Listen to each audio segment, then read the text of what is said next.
Hi students. आज हम लोग इलेक्ट्रिक पोटेंशियल जो हमारा सेकंड चैप्टर है इलेक्ट्रोस्टैटिक पार्ट का, उसका सेकंड लेक्चर है और उस लेक्चर के अंदर मैं आप लोगों को ये कुछ टॉपिक्स पढ़ाने वाला हूं, जिसके अंदर जो आपका पहला टॉपिक है वो है electric potential is conservative in nature. एक सवाल है जो आपके एनसीईआरटी बुक में भी दिया हुआ है, तो मैं चाहता हूं कि उस सवाल को हम लोग कॉन्सेप्ट के जैसा पढ़ें, ताकि अगर कोई आपसे वो सवाल पूछ ले तो आप उसको उस पोजीशन में होने चाहिए आप कि आप उसके आंसर को आसानी से लिख सकें। अगला जो कॉन्सेप्ट है that is electric potential difference. मैंने आपसे बताया था कि इलेक्ट्रिक पोटेंशियल डिफरेंस जो हमारा पहला लेक्चर था, अगर किसी ने नहीं देखा है तो प्लीज आप पहली बार अगर ये लेक्चर देख रहे हैं तो पहले जाएं और मेरा फर्स्ट लेक्चर जो है इलेक्ट्रिक पोटेंशियल चैप्टर का उसको पहले देखें, जिसका लिंक जो है वो डिस्क्रिप्शन बॉक्स में दिया हुआ है। पहले आप उसको देखें and then come to this lecture. उस लेक्चर में मैंने बताया हुआ है कि इलेक्ट्रिक पोटेंशियल डिफरेंस ये बहुत ही इंपॉर्टेंट सा कॉन्सेप्ट है जो कि पूरे इलेक्ट्रोस्टैट को समझने में हमें मदद करता है। इलेक्ट्रोस्टैटिक से ही हम इलेक्ट्रोडायनेमिक्स की ओर बढ़ते हैं, तो इलेक्ट्रोस्टैटिक और इलेक्ट्रोडायनेमिक के बीच में अगर कोई रिलेशनशिप है तो वो इलेक्ट्रोस्टैटिक पोटेंशियल डिफरेंस या इलेक्ट्रिक पोटेंशियल डिफरेंस है। तो इसको भी हम लोग समझेंगे, इसका बाकायदा डेरिवेशन करेंगे कि what is the value of difference, electric potential difference का वैल्यू क्या होता है। देन जो आज के लेक्चर का थर्ड टॉपिक है that is electrostatic potential due two point charge. Basically मैंने आपसे पहले भी ये बात कहा है कि हम लोग तीन ही प्रकार के सिस्टम को चेक करते हैं। एक पॉइंट चार्ज को चेक करते हैं, एक डाइपोल को चेक करते हैं और दूसरा सिस्टम ऑफ चार्जेस, यानी जहां बहुत सारे चार्जेस हों। डाइपोल मतलब दो चार्ज, पॉइंट चार्ज मतलब सिंगल चार्ज, और जहां बहुत सारे चार्जेस हैं, यही तीन सिस्टम हम लोग को पढ़ना है। उसका कॉन्सेप्ट क्या है, उससे रिलेटेड उसका डेरिवेशन की कैसे हम पॉइंट चार्ज का इलेक्ट्रोस्टैटिक पोटेंशियल निकालते हैं, और we'll try to draw a graph between electric potential versus distance।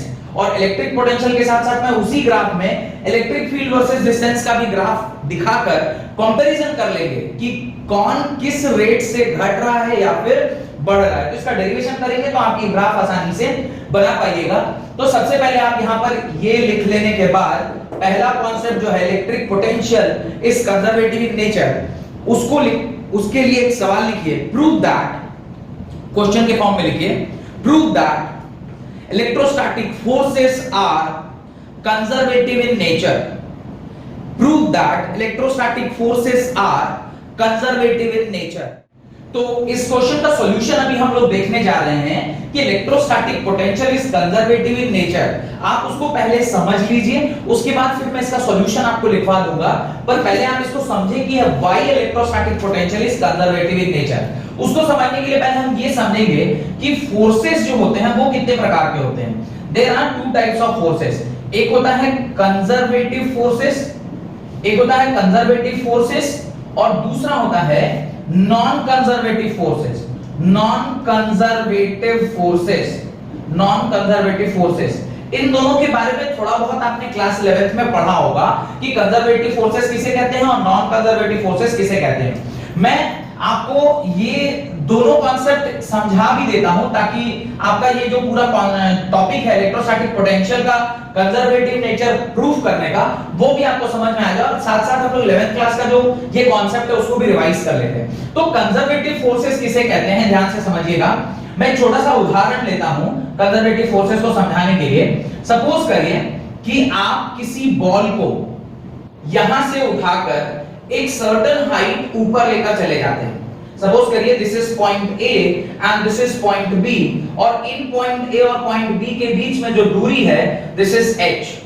Point A और पॉइंट बी के बीच में जो दूरी है दैट इज h। इस टाइम अगर मैं इसका एफबीटी बनाऊं तो इसके ऊपर नीचे क्या काम कर रहा होगा, mg काम कर रहा होगा, और ऊपर क्या काम कर रहा होगा, नॉर्मल काम कर रहा होगा। अगर आप इसको यहां से उठाकर यहां तक ले जाना चाहते हैं तो आपको जो वर्क करना पड़ेगा वो आपको किसके अगेंस्ट करना पड़ेगा, ग्रेविटी के अगेंस्ट करना पड़ेगा, क्योंकि आप इस बॉल को उठा के कहां से कहां ले जाना चाहते हैं, ऊपर ले जाना चाहते हैं। अगर यहां से आपने बॉल को यहां ले लिया, यानी आपने इस बॉल की पोटेंशियल एनर्जी को क्या कर दिया, इंक्रीज कर दिया। पोटेंशियल एनर्जी को अगर हम इंक्रीज कर रहे हैं तो वो अल्टीमेटली किसी ना किसी फॉर्म में वर्क डन हो रहा है। वर्क डन ही किसी भी सिस्टम में पोटेंशियल एनर्जी के फॉर्म में क्या हो जाता है, स्टोर हो जाता है। मैंने लास्ट क्लास में भी इस बात को आपको बताया था। तो अभी समझिए कि अगर मैं इस पूरे सिस्टम का वर्क डन निकालूं वो किसके बराबर होगा, mgh के बराबर होगा, because mgh is what, mgh is the potential energy.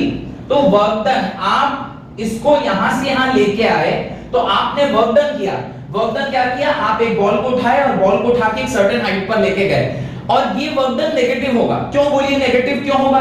ये नेगेटिव इसलिए होगा क्योंकि ग्रेविटी कहां एक्ट कर रही है, नीचे एक्ट कर रही है, और आप इसको कहां मूव करा रहे हैं, ऊपर मूव करा रहे हैं। तो वर्क डन के बीच में, वर्क डन का फार्मूला ऑलरेडी आप जानते हैं, work done is equal to क्या आता है, Fs cos theta. Fs cos theta, यहां पर फोर्स क्या है, mg है। s आपने कितना ट्रैवल कराया, h ट्रैवल कराया, और cos थीटा कितना है, 180 डिग्री है, बिकॉज़ mg नीचे लग रहा था और डिस्प्लेसमेंट ऊपर की ओर हो रहा है, और फोर्स इधर है, फोर्स इस तरफ है और डिस्प्लेसमेंट इस तरफ है, तो दोनों के बीच का एंगल कितना हो गया, 180 डिग्री हो गया। तो cos of 180 that is equal to -1, therefore ये -mgh आपने सिस्टम पे वर्क किया, वो क्या आया, नेगेटिव आया। और याद होगा आपको, जब क्लास पिछले क्लास के लास्ट पार्ट में जाते जाते मैंने आपसे क्या लिखवाया था, वर्क डन जो होता है वो किसके बराबर होता है, नेगेटिव ऑफ पोटेंशियल एनर्जी के बराबर। तो वर्क डन अगर आप नेगेटिव है, मेरा ऑलरेडी वर्क डन ही नेगेटिव आ गया, तो नेगेटिव ऑफ नेगेटिव u, तो जब आप निकालेंगे, यानी ये नेगेटिव w अगर आया है तो इसको आप निकालेंगे तो क्या हो जाएगा, प्लस u, यानी नेगेटिव वर्क डन हमेशा किसके बराबर होता है, पॉजिटिव u के बराबर। तो ये किसके बराबर हो जाएगा, पोटेंशियल एनर्जी किसके बराबर हो जाएगा, mgh के बराबर। और यही हम यहां पे लिख भी रहे थे कि पोटेंशियल एनर्जी किसके बराबर हो जाएगा, पोटेंशियल एनर्जी किसके बराबर हो जाएगा, this u becomes equal to what, mgh के बराबर। यानी जो भी आपने नेगेटिव वर्क डन किया है सिस्टम के ऊपर, वो उस बॉडी में किस तरीके से स्टोर हो रहा है, पोटेंशियल एनर्जी के फॉर्मेट में। अब जैसे ही आप उसको रिलीज करोगे, वो नीचे अगर आएगा तो जितना एनर्जी उसने गेन किया है उतनी ही एनर्जी वो क्या कर देगा, रिलीज कर देगा। द मोमेंट उतनी ही एनर्जी वो रिलीज कर दे, तो आपने जितना काम किया था और फिर जितना काम उसने, जितना एनर्जी उसका बढ़ाया, या मैं बोलूं जितना एनर्जी आपने उसको गेन कराया, अगर मैं यहां से छोड़ दूं तो वापस बॉल अगर नीचे आता है उतनी एनर्जी रिलीज कर गया, जितना एनर्जी गेन किया उतना एनर्जी रिलीज कर गया, तो नेट वर्क डन क्या हो जाएगा, जीरो हो जाएगा। अब हम लोग जो समझना चाहते हैं वो ये समझना चाहते हैं कि कंजर्वेटिव फोर्सेस हम किसे कहते हैं। अब ऐसा फोर्स जिसको सिर्फ इनिशियल और फाइनल पोजीशन से मतलब हो, मतलब ये इसका इनिशियल स्टेट है, ये इसका इनिशियल स्टेट है, और बी जो पोजीशन है ये इसका फाइनल स्टेट है, उसको इससे कोई मतलब नहीं है कि आपने किस रास्ते से, यहां से आपने इसको ऐसे घुमाते हुए लेके यहां पहुंचे हैं, या आप इसको यहां से उठाया फिर ऐसे नीचे ले गए, फिर ऐसा लेके फिर ऐसा गए, कुछ नहीं, उसको बस इतने से मतलब है, पाथ इज इंडिपेंडेंट। उसको ये कोई फर्क नहीं पड़ता कि आप किस पाथ से उसे लेके जा रहे हैं, उसको सिर्फ इतना फर्क पड़ता है कि initially I was at this position and finally I am at this position. ऐसा कोई भी फंक्शन होता है या ऐसा कोई भी फोर्स होता है तो उसको हम लोग स्टेट फंक्शन बोलते हैं। उसको क्या बोलते हैं, स्टेट फंक्शन बोलते हैं। स्टेट फंक्शन मतलब द फंक्शन और the property of a particular force या state which only depends upon initial state and final state. उसको सिर्फ इसी से मतलब है कि इनिशियली वो कहां रखा गया था और फाइनली वो कहां रखा है। कंजर्वेटिव फोर्सेस की जब भी हम बात करते हैं, याद रखिएगा conservative forces are always state function, और जो भी फोर्स स्टेट फंक्शन वाला फोर्स होगा वो कंजर्वेटिव फोर्स का एग्जांपल होगा। जैसे मैं आपको एक एग्जांपल तो मैंने ग्रेविटेशनल फोर्स का दे दिया, this is an example of gravitational force. मैं एक और एग्जांपल बोलता हूं, इलेक्ट्रोस्टैटिक फोर्स। आप एक पर्टिकुलर जगह से r दूरी पर गए, it is irrespective of the way you have gone to that particular position. आप यहां पर थे, आप यहां से वहां गए, ये कोई फर्क नहीं पड़ता कि आप किस रास्ते होकर जा रहे हैं। जहां पर भी रास्ते का कोई फर्क नहीं पड़ेगा उसको हम क्या बोलते हैं, स्टेट फंक्शन। और जो स्टेट फंक्शन होता है उससे रिलेटेड जो फोर्स होता है उसको क्या बोलते हैं, कंजर्वेटिव फोर्सेस। अब मैं बोलता हूं नॉन कंजर्वेटिव फोर्सेस क्या होगा। अगर सपोज करिए, एक एग्जांपल देता हूं, फ्रिक्शन। सपोज फ्रिक्शन की मैं बात करूं, अब मैं कह रहा हूं कि एक बॉडी ए है, एक बॉडी है जो यहां से यहां तक गया है, this is point A and this is point B. अब ये दो तीन रास्तों से जा सकता है। अगर ये पहली बार यहां से यहां गया है, इसका म्यू 0.5 है। म्यू समझते हैं ना, कोफिशिएंट ऑफ फ्रिक्शन, कितना ज्यादा उसको रास्ते में रुकावट मिलेगा, वो प्रॉपर्टी ऑफ रोड या प्रॉपर्टी ऑफ पाथ होता है। तो अगर इसका म्यू 0.5 है तो इसमें जो फ्रिक्शन लगेगा वो म्यू एन के बराबर होगा। It is dependent on mu. अगर वो म्यू के ऊपर डिपेंडेंट है मतलब फ्रिक्शन की वैल्यू अभी अगर एक कुछ आ रही है, अगर मैं इसे μ1 मानता हूं तो इसकी वैल्यू f1 होगी। अगर मैं यहां पे इसे μ2 मानता हूं 0.75, then F2 will be mu2 into n, इसकी वैल्यू चेंज कर देंगे। पाथ के ऊपर जिसका फंक्शन डिपेंड करने लग जाए, यानी मैं ए रास्ता यहां से यहां पहुंचने में अगर ये वाला रास्ता ले रहा हूं जिसका म्यू कितना है 0.5 है, तो उसकी फ्रिक्शन अलग आएगी, और मैं दूसरा रास्ता ले रहा हूं जहां पे म्यू2 कितना है 0.75 है, तो उसका फ्रिक्शन का वैल्यू अलग आ रहा है। यानी रास्ते के ऊपर फोर्स की वैल्यू डिपेंड कर रही है। आप क्या रास्ता ले रहे हैं उसके ऊपर डिपेंड कर रहा है कि आपका फोर्स का वैल्यू क्या आएगा। ऐसा जब कभी भी होता है जो पाथ फंक्शन हो जाता है, यानी पाथ के ऊपर आपका फोर्स डिपेंडेंट करने लग जाए, उस तरह के फोर्सेस को हम क्या बोलते हैं, नॉन कंजर्वेटिव फोर्सेस बोलते हैं। मेरे ख्याल से आपको यह समझ में आ गया कि what is a conservative force and what is a non conservative force. Conservative force हम उसे कहते हैं जिसमें सिर्फ इनिशियल स्टेट और फाइनल स्टेट पर ही उसका फंक्शन डिपेंड करता है, उसको इससे कोई मतलब नहीं है कि आपने किस रास्ते से उसको एक जगह से दूसरे जगह पहुंचाया है। डन। लेकिन नॉन कंजर्वेटिव फोर्स उसे कहते हैं जिसका रास्ता भी बहुत ज्यादा इंपॉर्टेंट होता है, यानी आप किस पाथ से उसको एक जगह से दूसरे जगह लेके गए हैं, दैट इज आल्सो बहुत important, that is also takes a crucial part. तो अगर आप पाथ डिपेंडेंट कोई फंक्शन होता है या पाथ डिपेंडेंट कोई फोर्स है, तो उसे हम क्या कहते हैं, नॉन कंजर्वेटिव फोर्सेस बोलते हैं। और अगर इंडिपेंडेंट ऑफ पाथ है, सिर्फ स्टेट फंक्शन उसके स्टेट के ऊपर डिपेंड कर रहा है, तो उसे हम क्या कहते हैं, कंजर्वेटिव फोर्सेस कहते हैं। तो अगर आपको ये वाला कॉन्सेप्ट समझ में आ गया है कि what is a state function and what is a path function, तो मेरे ख्याल से ये तो आपने लिख ही लिया होगा। इसको आप स्क्रीनशॉट भी ले सकते हैं या फिर थोड़ा सा पॉज कर लीजिए वीडियो को और इसको लिख लीजिएगा या लिख लिए होंगे आप। कंजर्वेटिव फोर्सेस को अगर मैं सीधे सीधे समझूं तो मैं डायरेक्टली एक स्टेटमेंट में यही लिख सकता हूं, conservative forces are those forces which depends only on state, that is initial state and final state, initial state and final state।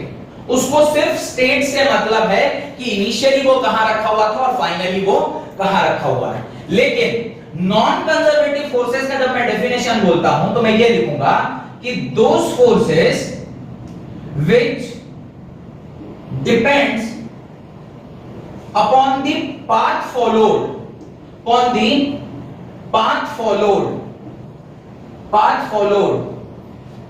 the forces which depends upon the path followed is non-conservative forces, conservative forces. तो उसको हम लोग क्या बोलते हैं, non conservative forces बोलते हैं। इसका एग्जांपल मैंने आपको क्या दिया था, फ्रिक्शन इसका एग्जांपल दिया था, और इसका एग्जांपल आप क्या लिख सकते हो, इसका एग्जांपल आप लिख सकते हो ग्रेविटेशनल फोर्स, या फिर आप एक और एग्जांपल लिख सकते हो, और इलेक्ट्रोस्टैटिक फोर्स। ये सब इसके एग्जांपल हैं जहां पे ये पाथ के ऊपर नहीं डिपेंड करता है, सिर्फ और सिर्फ स्टेट के ऊपर डिपेंड करता है। अब coming back to my original question, electrostatic potential is conservative in nature. ध्यान से समझिएगा, पहले मुझे यह समझ में आ गया कि कंजर्वेटिव फोर्सेस कहते किसको हैं, नॉन कंजर्वेटिव फोर्सेस कहते किसको हैं। इसका मैंने एग्जांपल भी समझ लिया। इसी एग्जांपल में मैंने आपको बताया कि इलेक्ट्रोस्टैटिक फोर्स क्या होता है, कंजर्वेटिव फोर्सेस होते हैं। अब मुझे यह समझना है कि electrostatic potential is conservative in nature. किसी भी कंजर्वेटिव फोर्स को, जो कि क्या है, सिर्फ और सिर्फ एक स्टेट फंक्शन है, यानी अगर ए पॉइंट से आप चलना स्टार्ट किए हैं और आप बी पॉइंट तक गए हैं, ए पॉइंट से बी पॉइंट जाने का आप कई सारा रास्ता ले सकते हैं, you can take any of the path, लेकिन जब आप ए से बी जा रहे हैं तो आपने जितना एनर्जी एक्यूमुलेट किया है, अगर V to A आएंगे तो उतना ही एनर्जी आपको रिलीज करना पड़ेगा। अभी ग्रेविटेशनल फोर्स के कॉन्सेप्ट में मैंने आपको बताया कि अगर आप पॉइंट A पर हैं और उधर पॉइंट B है, तो जितना एनर्जी आपने यहां पर गेन किया है, जब आप वापस से यहां नीचे आएंगे उतनी ही एनर्जी आपको क्या करनी पड़ेगी, रिलीज करनी पड़ेगी। यानी एक साइकिल अगर कंप्लीट हो रहा है, यानी A to B गए और B से वापस A को आ गए, तो तो आपका नेट वर्क डन क्या होना चाहिए, 0 होना चाहिए। यानी यहां से मुझे एक चीज सीखने को मिल रहा है कि दुनिया में जहां कहीं भी मुझे ये प्रूफ करने कह दिया जाए कि ये फलाना चीज या ये चीज जो है वो कंजर्वेटिव नेचर का है, तो मुझे एक ही काम करना चाहिए, उसका net work done in a cycle, यानी ए से चले बी तक गए और फिर बी से चले और ए तक आए। ऐसा करने पर अगर नेट वर्क डन उसका इन अ साइकिल 0 हो जाए, क्या हो जाए, 0 हो जाए, तो वो पर्टिकुलर फोर्स या वो पर्टिकुलर कॉन्सेप्ट जिसके बारे में आप बात कर रहे हैं उसे हम क्या बोलेंगे, कंजर्वेटिव बोलेंगे। डन। तो मुझे पहले ये समझना चाहिए कि इसको इलेक्ट्रोस्टैटिक पोटेंशियल को कंजर्वेटिव प्रूफ करने के लिए मेरे को करना क्या पड़ेगा, मुझे क्या करना पड़ेगा, पहले ये देखना होगा कि ये कंजर्वेटिव फोर्सेस की वजह से है या नहीं है। अगर ये कंजर्वेटिव फोर्सेस की वजह से है तो वो एक स्टेट फंक्शन होगा।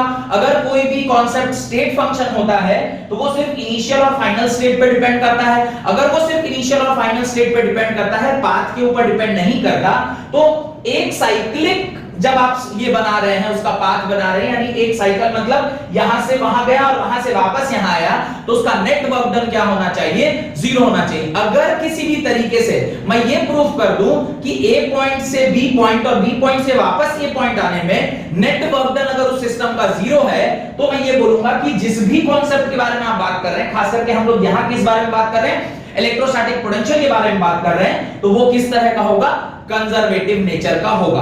अब अगर मुझे इस बात को प्रूव करना है, ये आपने लिख लिया होगा, अगर नहीं लिखा है तो प्लीज इसको नोट डाउन कर लीजिए और इसे जरूर से इंपॉर्टेंट मार्क करके लिख लीजिएगा। This line is very important. अगर आप चाहते हैं तो मैं इसे नोट के वहां लिखवा देता हूं, एक नोट डालकर वहां लिखिए, right.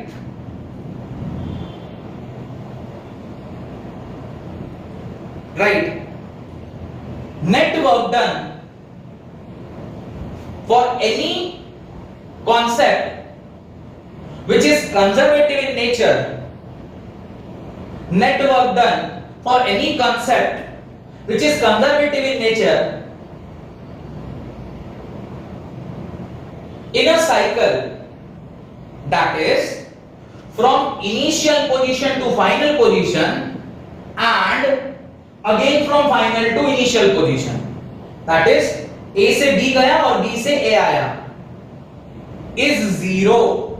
The net work done is 0 in a cyclic process. Then ये बहुत एक इंपॉर्टेंट सी बात थी, इसको आपको अपनी कॉपी में जरूर से लिख लेना चाहिए। तब अगर यहां तक मुझे समझ में आ गया है तो फिर मैं ये प्रूफ करने की कोशिश करता हूं कि ये जो अपना इलेक्ट्रोस्टैटिक पोटेंशियल है वो कंजर्वेटिव है या नहीं है। ठीक है, अब देखिए मैं ये बोल रहा हूं कि एक बॉडी ए पर है, ठीक है, और दूसरी बॉडी बी पर है। ये दो बॉडीज नहीं है। Now we are talking about कि ए पॉइंट है और बी पॉइंट है। सपोज मैं एक पॉजिटिव यूनिट पॉजिटिव चार्ज को ए पॉइंट से बी पॉइंट तक लेके गया, इस रास्ते होकर लेकर गया। अगर मैं इसे यहां से यहां लेकर जा रहा हूं, ये ऑलवेज मेरा assumption होगा कि potential at B is greater than potential at A। भाई आपको लास्ट क्लास में मैंने बताया होगा कि जब कभी भी हम किसी चार्ज को इंफिनिटी से किसी पॉइंट पर लाते हैं, तो जब आप उसको इंफिनिटी से किसी पॉइंट पर ला रहे हैं तो आप उस सिस्टम का पोटेंशियल एनर्जी बढ़ा रहे होते हैं, यानी उसका पोटेंशियल कैसा होना चाहिए, बड़ा होना चाहिए या पॉजिटिव होना चाहिए। तो A पॉइंट से अगर आप B पॉइंट जा रहे हैं, तो अगर B पॉइंट तक आप लेके गए हैं, तो मेरा असम्पशन क्या है कि potential at B is greater than potential at A। तो थोड़ा सा ध्यान से देखिएगा कितना वर्क डन हुआ। अगर इस यूनिट पॉजिटिव चार्ज Q0 को मैं इधर से उधर लेके जा रहा हूं तो वर्क डन कितना हुआ, work done for bringing a body from A to B by Q0 मेरे को क्या देगा, पोटेंशियल देगा। तो वो पोटेंशियल किसके बराबर होगा, potential of B minus potential of A।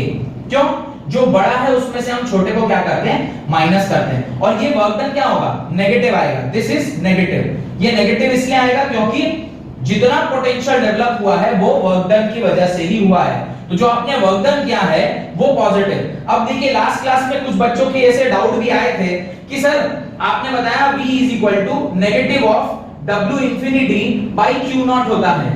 ये एक एक्स्ट्रा नेगेटिव यहां क्यों डाल रहे हैं, ये एक्स्ट्रा नेगेटिव इसलिए डाल रहे हैं चूंकि वर्क डन मेरा इंफिनिटी से उस पॉइंट को लाने में नेगेटिव था, एक नेगेटिव इनटू नेगेटिव, ये दोनों नेगेटिव मिलके क्या करेंगे, इसको पॉजिटिव बनाएंगे। और हम जानते हैं कॉन्सेप्चुअली कि जब कोई बॉडी को हम इंफिनिटी से किसी पॉइंट पर लेकर आ रहे हैं तो उस टाइम उसका पोटेंशियल पॉजिटिव होना चाहिए। In order to make it positive an extra negative is kept there. ये तो ऑलरेडी नेगेटिव था, क्योंकि वर्क डन तो आप नेगेटिव कर रहे हैं ना, आप किसी बॉडी को इंफिनिटी से जब यहां ला रहे हैं तो आप जबरदस्ती खींच के लाते हैं। मैंने लास्ट क्लास में इस बारे में आपको बताया है। तो अगर दो नेगेटिव होगा तो अल्टीमेटली ये क्या हो जाएगा, आपका जो पोटेंशियल है वो क्या हो जाएगा, positive. In order to make this potential positive, एक एक्स्ट्रा नेगेटिव हम यहां पर डाल रहे हैं ताकि नेगेटिव नेगेटिव मिलके क्या हो जाए, पॉजिटिव हो जाए। डन। तो VB माइनस VA, चूंकि VB बड़ा है और VA छोटा है, ये वाली क्वांटिटी क्या हो जाएगी, पॉजिटिव हो जाएगी। और पॉजिटिव इसलिए होना भी चाहिए क्योंकि positive U is equal to negative work done के बराबर, तो हमारा रिलेशनशिप कायम रहेगा। ठीक है, तो ये क्या है, आपने बॉडी को A से B जब भेजा तो B की पोटेंशियल बड़ी थी, A की पोटेंशियल छोटी थी, हमने ये निकाल लिया। अब वापस से हम क्या कर रहे हैं, B से उस बॉडी को इस रास्ते होते हुए हम लोग उसको A तक लेके आ रहे हैं। अब जब हम वापस से इसको लेके आएंगे, this time what I will write, this time I will write positive VA by Q0। अब बोलेंगे सर पॉजिटिव VA क्यों लिख रहे हैं? The reason of writing positive VA is, चूंकि ये हायर पोटेंशियल पर है और ये लोअर पोटेंशियल पर है, तो बॉडी जब B2A आएगी तो वो अपनी इच्छा से जाएगी, उसको आप जबरदस्ती भेजने की आवश्यकता नहीं है। मैंने आपको वो स्कूल वाला एग्जांपल दिया था कि जब आप घर से स्कूल जा रहे हैं तो वहां पे आपके मम्मी को पापा को फटकार लगानी पड़ती है, लेकिन जब आप वहां से वापस घर आ रहे हैं, आप खुशी खुशी घर आते हैं। स्कूल जाए या ट्यूशन जाए, डिपेंडिंग अपॉन द टीचर कौन आपको पढ़ा रहा है, उसके ऊपर डिपेंड करता है कि आपकी जो मंशा है क्लास अटेंड करने की वो कैसी है। अच्छे कोई फैकल्टी रहते हैं या कोई अच्छा पढ़ा रहा होता है तो आप खुशी खुशी वहां तक पढ़ने जाते हैं। और अगर आपको ऐसा लग रहा है यार वहां जाना है, हे भगवान फिर से टेंशन, वो टीचर का शक्ल देखना पड़ेगा, अगर वैसी टाइप की फीलिंग आती है तो आदमी नहीं जाना पसंद करता है। तो अगर आप B2A जा रहे हैं तो इस बार क्या होगा, this is an higher potential and this is an lower potential, तो इस बार वर्क डन कैसा आएगा, पॉजिटिव आएगा, but potential will be negative, तो पोटेंशियल नेगेटिव हो जाएगा। पोटेंशियल कैसे नेगेटिव होगा, अब जब मैं इसे पोटेंशियल डेटा में लिखूंगा, मैं लिखूंगा VA माइनस VB। अब देखिए ये ऑटोमेटिक नेगेटिव आएगा, क्यों, क्योंकि VA क्या था, छोटा था, और VB क्या था, बड़ा था। अब किसी छोटी चीज से अगर बड़ी चीज को माइनस करेंगे तो ये क्वांटिटी ऑलरेडी क्या हो गई, नेगेटिव हो गई। अब आपको क्या करना है, दोनों का वर्क डन निकाल लीजिए। यानी यहां से जब आप वर्क डन निकालेंगे, होप कि ये वाला कॉन्सेप्ट आपका क्लियर है कि क्यों हम लोगों ने नेगेटिव लिया था। तो ये अगर आपका क्लियर है तो मैं इसे बोर्ड पर से मिटा रहा हूं, सो दैट मेरे को थोड़ी जगह मिल जाए लिखने के लिए। अब देखिए अगर इसको अगर फर्दर चेक करें तो यहां से आप क्या लिखोगे, minus WAB is equal to Q0 times VB minus VA, कोई दिक्कत। और यहां से जब आप वर्क डन निकालोगे तो आप क्या लिखोगे, positive VBA is equal to Q0 times VA minus VB, कोई दिक्कत। यहां तक तो मेरे ख्याल से कोई दिक्कत नहीं होना चाहिए। अब वो कह रहा है कि अगर ये कंजर्वेटिव है तो A से B और B से A आने में नेट वर्क डन 0 होना चाहिए। तो मैं नेट वर्क डन निकालता हूं, net work done is equal to आप क्या लिखोगे, negative of WAB plus positive VBA, ये क्या होना चाहिए, 0 होना चाहिए। ये 0 होगा कि नहीं होगा, it is subjected to proving. अब हम इसे प्रूव करेंगे, सब्जेक्टेड टू प्रूफ है, तो अभी इसको प्रूव करने के लिए आप क्या करिए, आप मैं ये यहीं पे कर देता हूं। देखिए अब मुझे नेट वर्क डन निकालना है, तो नेट वर्क डन आप क्या लिखोगे, देखो नेट वर्क डन, इसकी वैल्यू पुट करिए, इसकी वैल्यू क्या है, Q0 times VB minus VA। आपने इसकी अब देखिए जो दूसरी वाली वैल्यू थी उसे हम एज इट इज पुट कर देते हैं, तो यहां पर आप क्या लिखोगे, plus Q0 times the second value was VA minus VB। अब आपको क्या करना है, इसे सिर्फ खोल देना है। जब आप इसे खोलेंगे देखिए क्या होगा, Q0 into VB minus Q0 into VA plus Q0 into VA minus Q0 into VB। और आप थोड़ा ध्यान से देखिएगा तो ये नेगेटिव है, ये पॉजिटिव है, कैंसिल आउट हो गया, ये नेगेटिव है, ये पॉजिटिव है, कैंसिल आउट हो गया। तो नेट वर्क डन जो हमारा निकल के आया वो क्या आ गया, 0 आ गया। और कंजर्वेटिव नेचर होने का कंडीशन ही यही होता है कि किसी भी साइक्लिक प्रोसेस में जब आप वर्क डन निकाल रहे हैं, यहां पर हमने निकाला है work done from A to B and again from B to A, अगर वो किसी भी कंडीशन में क्या आ जाए, जीरो आ जाए, तो फिर जिस भी कॉन्सेप्ट के बारे में आप बात कर रहे हैं वो वाला कॉन्सेप्ट क्या होता है, कंजर्वेटिव नेचर का होता है। तो हमने अभी तुरंत चेक किया कि इलेक्ट्रोस्टैटिक पोटेंशियल जो कि A से B और B से A लाने पर जो भी आपने वैल्यूज लिखे थे उसको जब आपने सॉल्व किया तो नेट वर्क डन क्या आ गया, जीरो आ गया। The moment net work done zero आया, इलेक्ट्रोस्टैटिक पोटेंशियल को हमने प्रूव कर दिया कि ये कैसा कॉन्सेप्ट है, ये एक ऐसा क्वांटिटी है जो कि कंजर्वेटिव इन नेचर होता है। और इसका कंजर्वेटिव नेचर होना डिपेंड करता है कि ये किस फोर्स के साथ एसोसिएटेड है। ये जिस फोर्स के साथ एसोसिएटेड है वो है इलेक्ट्रोस्टैटिक फोर्स, और इलेक्ट्रोस्टैटिक फोर्स जो कि कंजर्वेटिव फोर्सेस है, इसलिए ये एक स्टेट फंक्शन है, और जो भी स्टेट फंक्शन होता है उसका net work done from for a cyclic process क्या होता है, जीरो होता है। तो आप ये सारा कुछ तो लिख चुके होंगे, उसके नीचे एक इंपॉर्टेंट पॉइंट लिखिए, electric potential is state dependent function. Electric potential is state dependent function as electrostatic forces are conservative forces. Therefore, no work is done in moving a unit positive test charge. No work is done in moving a unit positive test charge over a closed path in an electric field.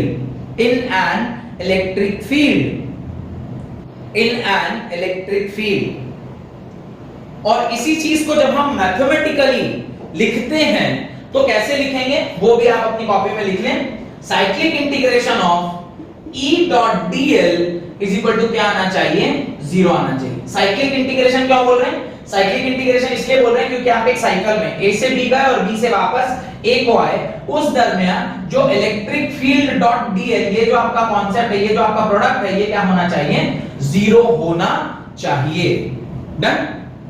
तो इसको mathematically हम ऐसे express कर सकते हैं, और बाकायदा conceptually पूरा डेरिवेशन करके मैंने आपको ऑलरेडी दिखा दिया है। तो लिख दीजिएगा उसके नीचे एक और लाइन, ये वाले जो डब्बा जो आपने बनाया है उसके नीचे एक और लाइन लिखिए, line integration of electric field over a closed path, line integration of electric field over a closed path in the electric field is always zero, is always zero, is always zero। ये वाली line पे आपको आसानी से समझ में आ जाएगी, थोड़ा सा अगर आप बुद्धि लगाएं। सपोज करिए ये आपका प्लस क्यू चार्ज है, ठीक है, मुझे समझ में आ रहा है कि आप कुछ लोगों को तो ये समझ में आ गया होगा, पर जिनको अगर नहीं समझ में आया है तो मैं चाहता हूं कि आप कोशिश करें इस डायग्राम के मदद से समझने का।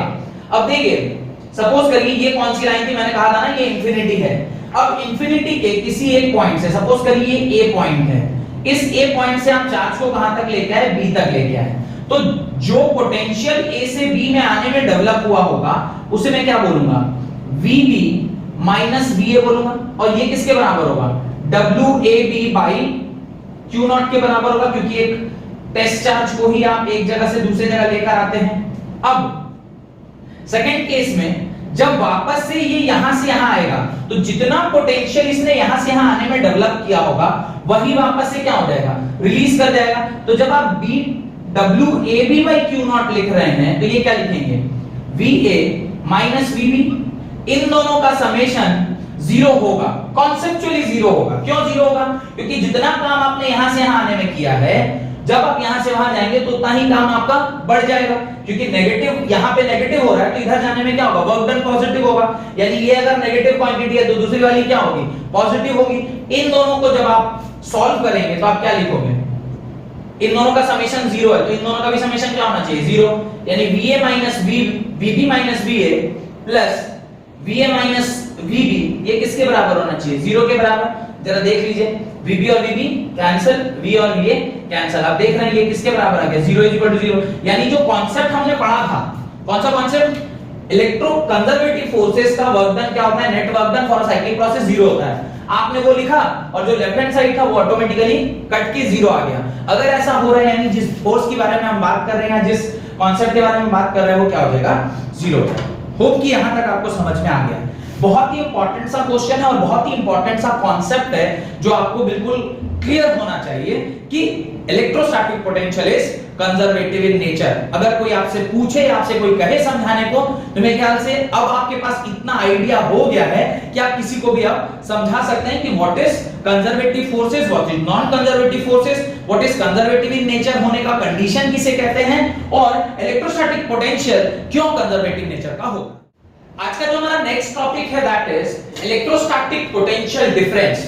बहुत ही आसान सा टॉपिक है, क्योंकि अब आप इलेक्ट्रोस्टैटिक पोटेंशियल क्या होता है ये ऑलरेडी समझ चुके हैं, तो पोटेंशियल डिफरेंस समझना कोई बहुत भारी बात नहीं है। मैं वापस से वही डायग्राम बना रहा हूं जो डायग्राम मैंने आपसे आपकी कॉपी में पता नहीं अब कितनी बार बन चुका होगा, पर यही डायग्राम आपको फील दिलाएगा कि what is electrostatic potential difference. ध्यान से समझिएगा, you will get to know what is electrostatic potential difference.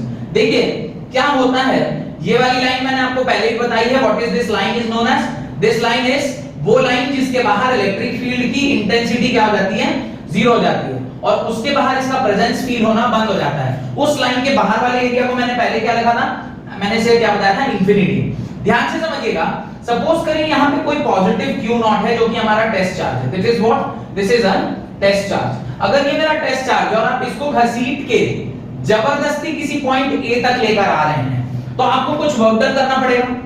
That work done is equal to W infinity by Q0 minus WA by Q0, यानी इसी को हम VA बोलेंगे, इसी को हम क्या बोलेंगे, VA बोलेंगे। थोड़ा समझिएगा, work done at infinity by Q0, infinity पे कोई वर्क हमें नहीं करना पड़ता, ये वाली क्वांटिटी क्या हो गई, 0 हो गई। ये 0 हो गई तो WA बाय Q0 ये एक नेगेटिव क्वांटिटी है, और वर्क डन और पोटेंशियल में एक नेगेटिव का रिलेशनशिप होता है, ये मैंने आपको पहले भी बताया है। तो अगर मेरा VA पॉजिटिव है, इसका मतलब वर्क डन क्या होना चाहिए, नेगेटिव होना चाहिए, क्योंकि ये क्वांटिटी 0 हो जाएगी, क्योंकि इंफिनिटी पे वर्क डन 0 होता है। ये वाला कांसेप्ट मैंने आपको बताया था जब आपको ये वाला स्टेटमेंट लिखवाया था मैंने लास्ट क्लास में कि potential, electrostatic potential can be positive, can be negative and 0। 0 दो ही केस में होता था, आपको याद आ रहा होगा। एक, जब हम लोग उस एरिया के बाहर किसी चार्ज को इधर-उधर घुमा रहे हैं, इंफिनिटी में ही आप एक चार्ज को इधर से उधर घुमा रहे हैं, यानी इलेक्ट्रिक फील्ड है ही नहीं और आप चार्ज को मूव कर रहे हैं, तो वर्क डन 0 होगा। और दूसरा मैंने बताया था, इक्विपोटेंशियल सरफेस पे जब हम चार्ज को ऊपर से नीचे घुमाते हैं तो भी उसका पोटेंशियल क्या होता है, तो भी उसका वर्क डन क्या होता है, 0 होता है। अब थोड़ा और ध्यान दीजिए, सपोज करिए यही वो पॉजिटिव चार्ज है जिसको वापस से मैं क्या बोल रहा हूं, ये भी क्या है, टेस्ट चार्ज ही है, पर this time I am moving this charge from this point to a point called as B। जब मैं इसे B तक मूव कर रहा हूं तो मैं वापस ही क्या लिखूंगा, W infinity by Q0 minus work done by B by Q0 is equal to VD के बराबर। ये दोनों एक्सप्रेशन को आप equation number 1 and equation number 2 के नाम से लिख लीजिए। अब ध्यान से समझिए, या मैं जो बता रहा हूं उसको थोड़ा ध्यान से सुनिएगा।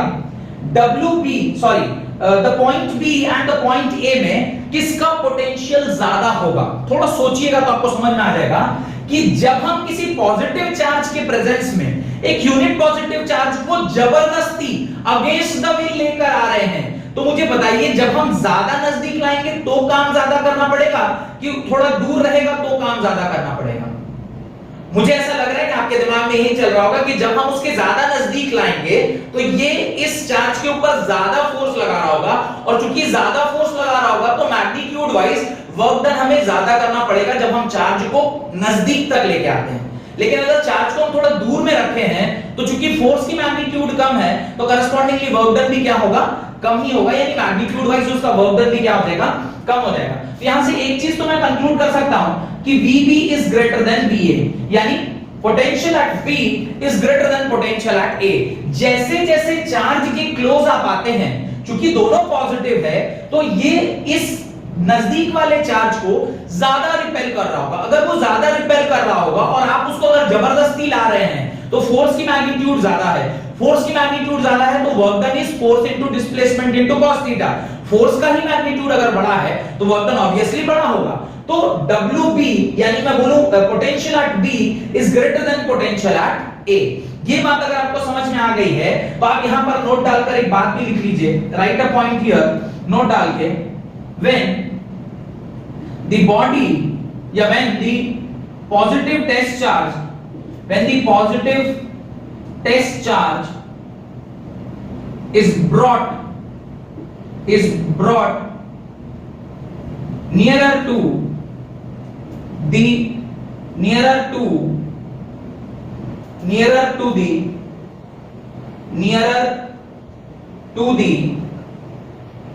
positive charge,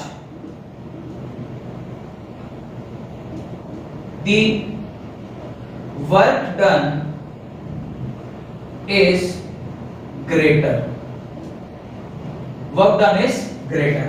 जब आप पॉजिटिव टेस्ट चार्ज को पॉजिटिव चार्ज के ज्यादा नजदीक लाते हैं तो उसका वर्क डन क्या होता है, ज्यादा होता है। और वर्क डन अगर ज्यादा होगा तो करस्पॉन्डिंगली उसका जो पोटेंशियल है वो भी क्या होगा, ज्यादा होगा।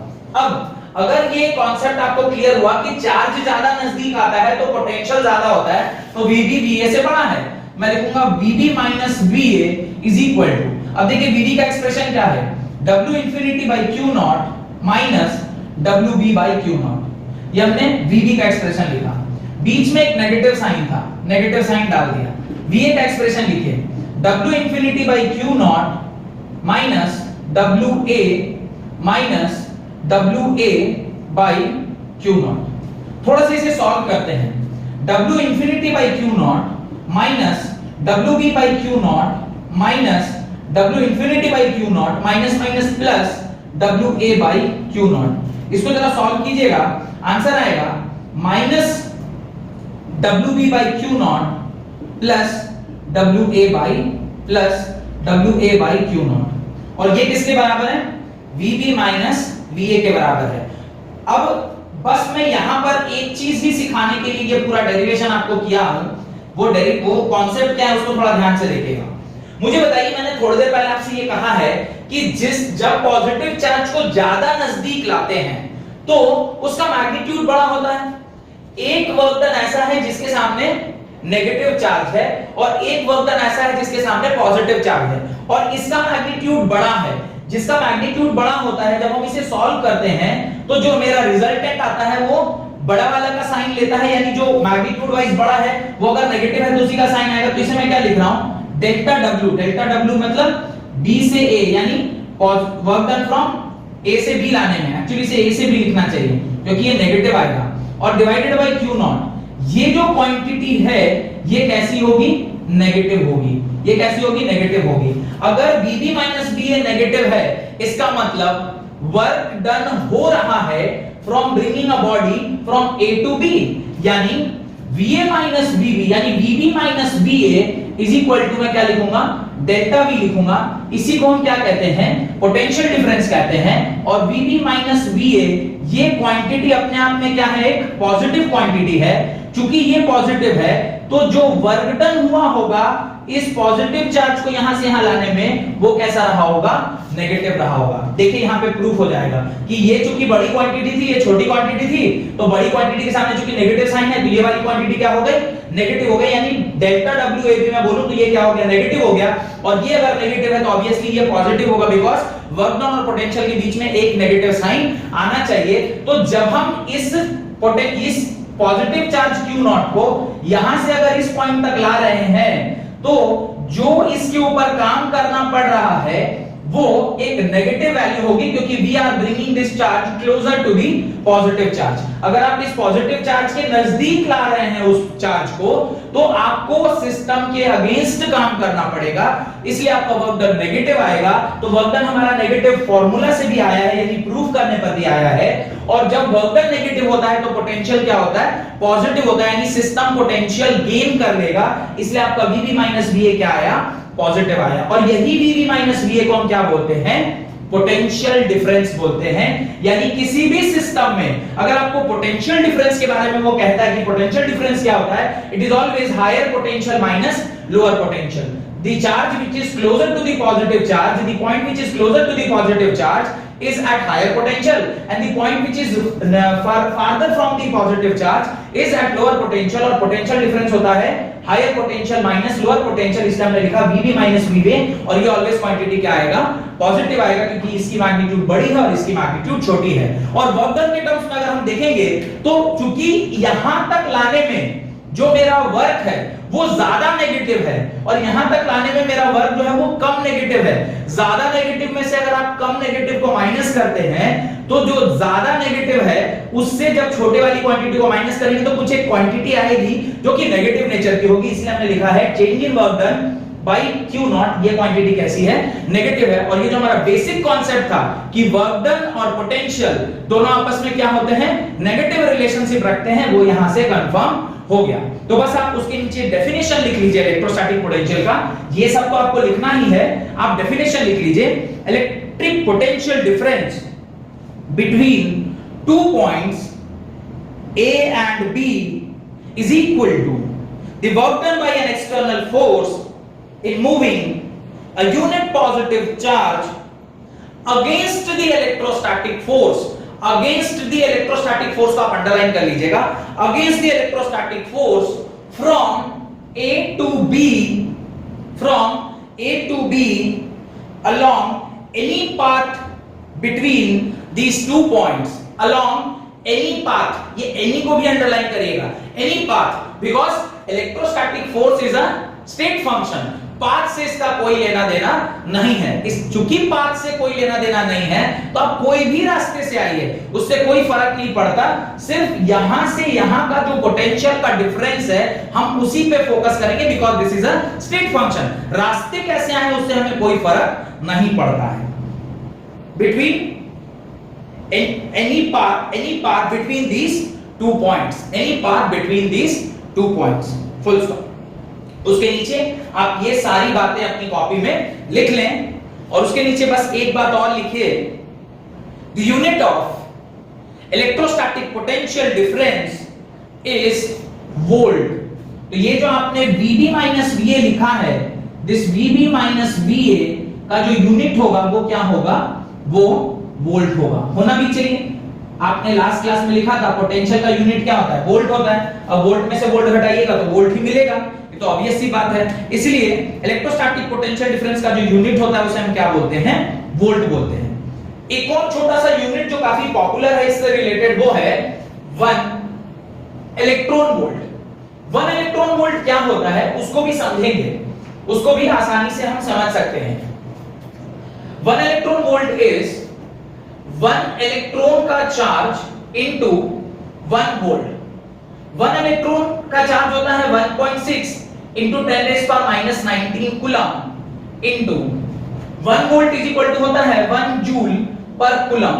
Why it is 1 joule per coulomb? Potential is equal to work done per unit charge. Work done का जूल और Q नॉट इज कूलम। तो अगर जब आप इसको सॉल्व करेंगे तो 1 इलेक्ट्रॉन वोल्ट की जो वैल्यू आती है वो आती है 1.6 into 10⁻⁻19 into joule coulomb by coulomb. देख रहे हैं कूलम और कूलम ये कैंसिल हो गया, तो 1 electron volt is equal to होता है 1.6 into 10⁻⁻19 जूल के बराबर। 1 इलेक्ट्रॉन वोल्ट किसके बराबर होता है? 1.6 into 10⁻⁻19 जूल के बराबर। ठीक है, तो ये आप लिख लें इसको डब्बे में। 1 इलेक्ट्रॉन वोल्ट की value 1 electron volt is equal to 1 electron into 1 volt. 1 electron का चार्ज होता है 1.6 into 10⁻⁻19 कूलम into 1 वोल्ट होता है जूल बाई कूलम।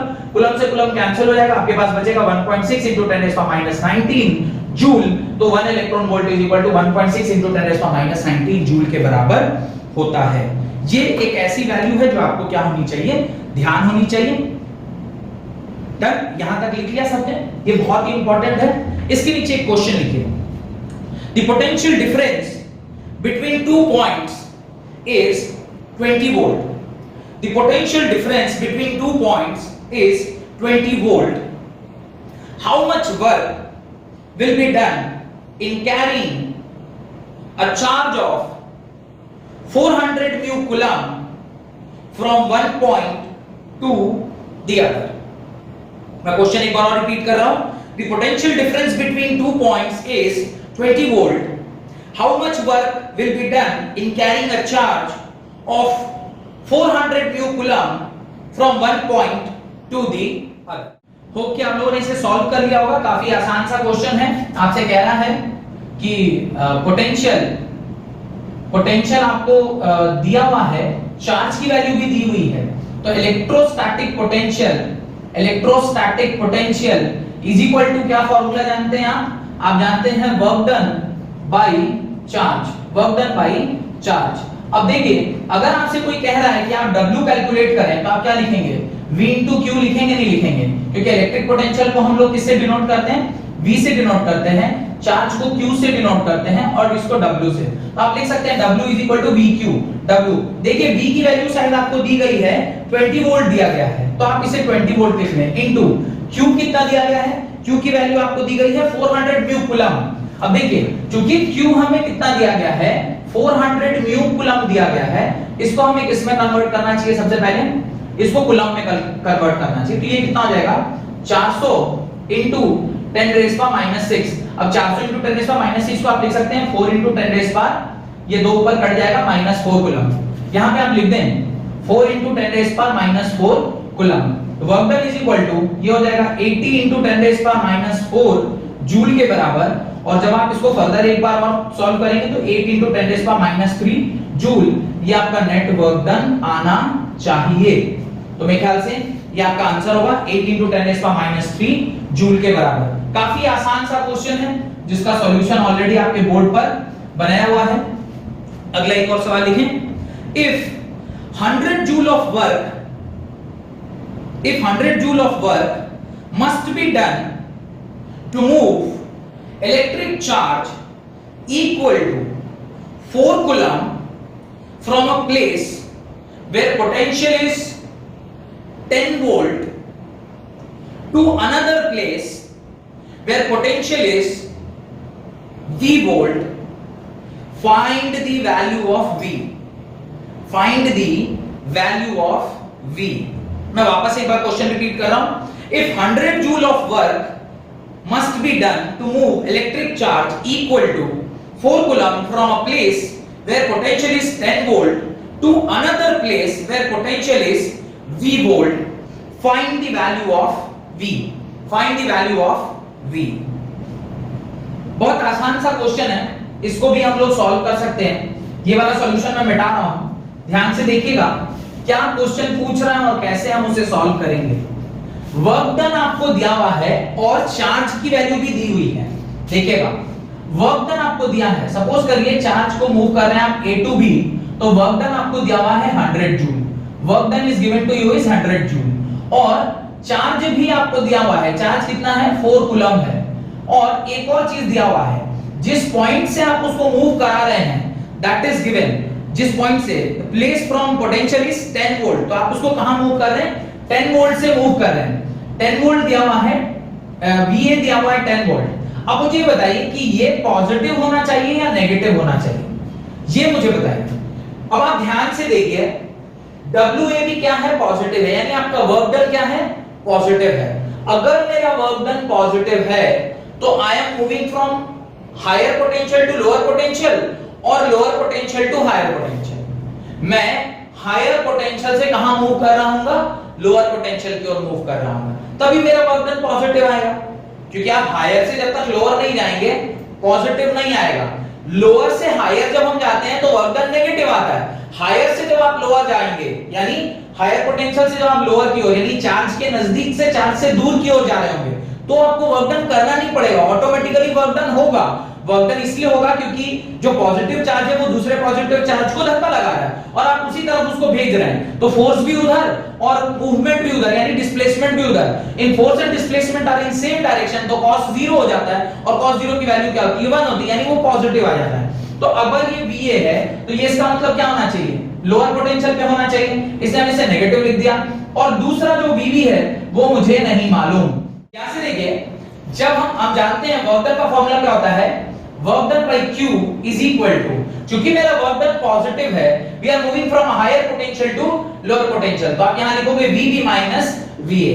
अब देखिए 100 joule divided by 4 is equal to, VB मुझे नहीं मालूम लेकिन I know the value of VA, VA is -10, जो आप इसे सॉल्व करेंगे 25 VB plus 10, 25 minus 10 is equal to VB and VB is equal to आएगा 15 वोल्ट के बराबर, बिकॉज वर्क डन पॉजिटिव है, इसका मतलब we are moving from 15 volt to -10 volt. आप पॉजिटिव हायर पोटेंशियल से लोअर पोटेंशियल की ओर बढ़ रहे हैं।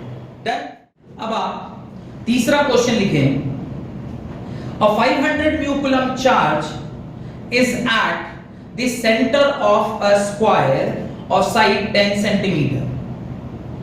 A 500 mu coulomb charge is at the center of a square of side 10 centimeter. Find the work done in moving a charge of 10 mu coulomb between two diagonally opposite points on the square. मैं वापस से एक बार question repeat कर रहा हूं। A 500 mu coulomb charge is at the center of a square of side 10 centimeter. Find the work done in moving a charge of 10 mu coulomb between two diagonally opposite points on the square. Diagonally opposite points के बीच में आप उसको क्या करा रहे हैं, move करा रहे हैं, तो आपको बताना है कि नेट जो चार्ज होगा, नेट जो वर्क होगा वो कितना होगा। मैं इसे बता रहा हूं, जो लिखा हुआ है बोर्ड पर, ध्यान से समझिएगा क्या है क्वेश्चन। क्वेश्चन बड़ा ही इंपॉर्टेंट क्वेश्चन है, मैं बोलूंगा इस क्वेश्चन को आप इंपॉर्टेंट मार्क कर लें अपनी कॉपी में। कह रहा है एक स्क्वायर है, उस स्क्वायर के ठीक सेंटर में 400 म्यू कूलम चार्ज रखा हुआ है, कोई पॉइंट ए है, और इसके डायगोनली अपोजिट, इसे मैं अगर इसको मैंने, चलिए इसको O मान लेते हैं, तो ये अगर A पॉइंट है, this is B, this is C, तो दिस इज D। अगर हम कह रहे हैं कि यहां पर एक चार्ज रखा हुआ है 10 म्यू कूलम का, 10 म्यू कूलम बोला है उसने, 10 म्यू कूलम, तो इस चार्ज को अगर आप डायगोनली अपोजिट यहां से यहां लेकर आ रहे हो, you are moving this charge from this point to this point, तो सॉल्व करने की कोशिश करते हैं। अगर आप लोगों में से किसी का आंसर आ गया हो तो प्लीज कमेंट सेक्शन में आप इसका आंसर दे दें, ताकि मैं चेक कर पाऊं कि कितने लोग इसका सही आंसर जानते हैं। अगर कमेंट सेक्शन में लिख देंगे तो मैं समझ पाऊंगा कि हाँ आपने इसका सही सॉल्व कर लिया है। और जिनसे नहीं हो रहा है तो वो सॉल्यूशन देखिए क्या इसका आंसर होना चाहिए। हम लोग वर्क डन निकाल रहे हैं, तो work done is equal to होता है Q times V, potential at that particular surface. Potential निकालने के लिए आपको क्या करना पड़ेगा, you need a formula to find the potential. We don't know what is the potential of this and what is the potential of this, तो हम इसे क्या लिखेंगे, Q इनटू पोटेंशियल का फार्मूला अभी आप नहीं जानते हैं what is the formula of potential, तो इसका मतलब कहीं ना कहीं पोटेंशियल अगर नहीं दिया गया है तो ये सवाल बिना पोटेंशियल के ही हो जाएगा।